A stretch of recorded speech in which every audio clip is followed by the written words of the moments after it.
Okay, so the G.I. Joe Snake Eyes trailer dropped last night. It actually dropped during the MTV Awards show, which surprises me for one very good reason. I had no idea MTV was even still relevant. But that's besides the point. We didn't really get a trailer, we got a teaser. It's less than a minute long, and I was originally going to do like a reaction video to it like I did with Godzilla vs. Kong, but I really wanted to watch this and absorb this because, as I'm sure you know, if you've watched the channel, I'm a big fan of G.I. Joe. I've been doing video reviews, taking a look at everything I get for G.I. Joe, especially like during the Saturday morning cartoon specials, and we've just been going through pretty much the collection of the G.I. Joe Classified series. So having said that, I wanted to watch this, I wanted to take a look at this and just absorb this on my own.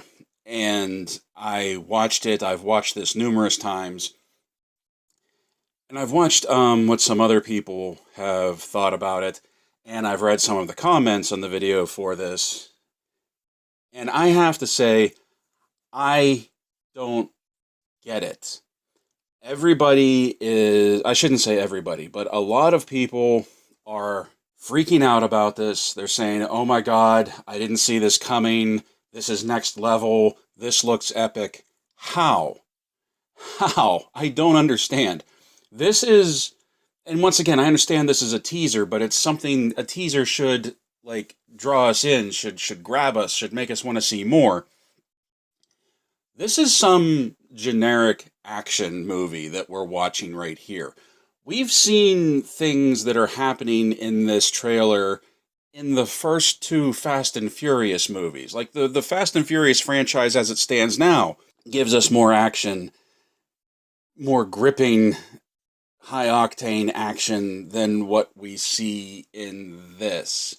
And I just don't understand why everybody is so excited about this. Like, I want to be excited about this. Of anybody that has watched this, I wanted to be excited about this. It's not grabbing me. I don't get it. And also, every scene that we see the guy that we're calling Snake Eyes in, he doesn't look like he knows what's going on. He doesn't look like he's very sure of himself. He doesn't look very confident. When Storm Shadow says, I need warriors like you, and he says, what do you need me to do? Like, he looks nervous, to be honest. Every scene he's in, he looks nervous. He doesn't look like he's commanding the screen. He doesn't look like he's in charge of the moment. And sure, you can say this is origin. He's not like the big BA warrior that he becomes and that we know, but if he's not, and he doesn't even look confident, then why would Storm Shadow need to recruit him in the first place?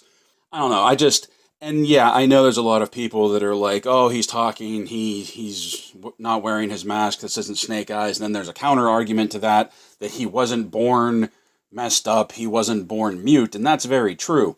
But one thing that was really intriguing about Snake Eyes, especially in the original comic incarnation, was that even when there were flashback scenes, before Snake Eyes was messed up, before Snake Eyes lost the ability to speak, he was still written silent. He still always wore sunglasses, so you couldn't really see what he really looked like. You couldn't, quote-unquote, hear his voice. He never spoke. His actions spoke for him. It was one of the things that makes Snake Eyes work as a character, that he was mysterious. He was shrouded in mystery. We didn't exactly know his true origins. We knew his origins, but we didn't exactly know everything about him before he became what we know as Snake Eyes.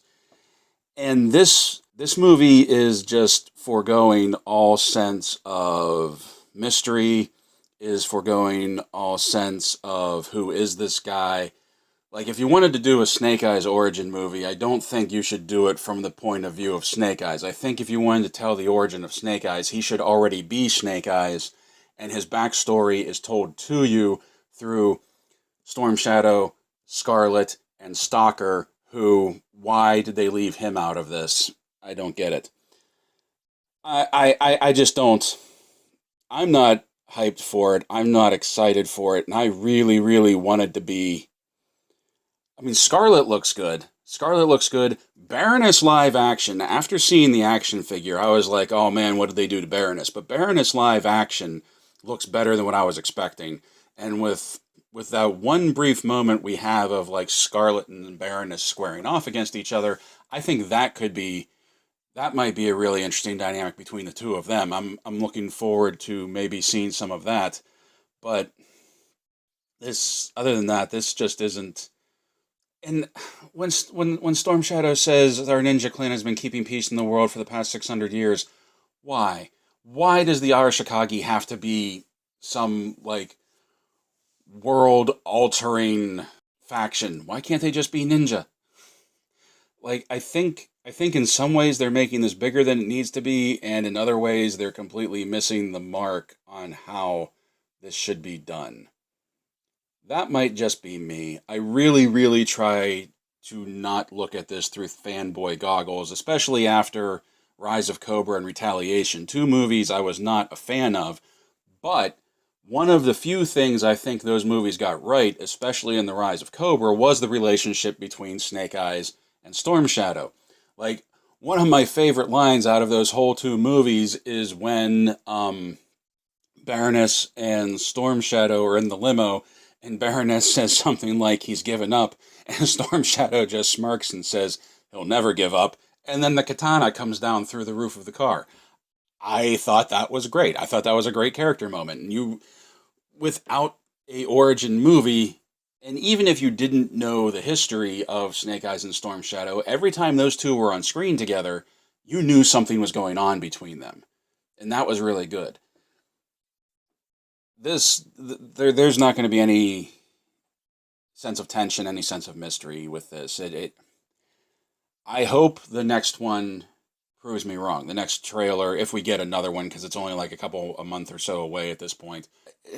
And part of me really hopes the movie does well, because I have a bad feeling if it doesn't do well, then Hasbro is going to slow down even more on the classified series. But I don't know. What do you think? Am I crazy, or does this look like just a generic martial arts action flick that there's really nothing in this teaser to me that really stands out? I don't know. Let me know what you think.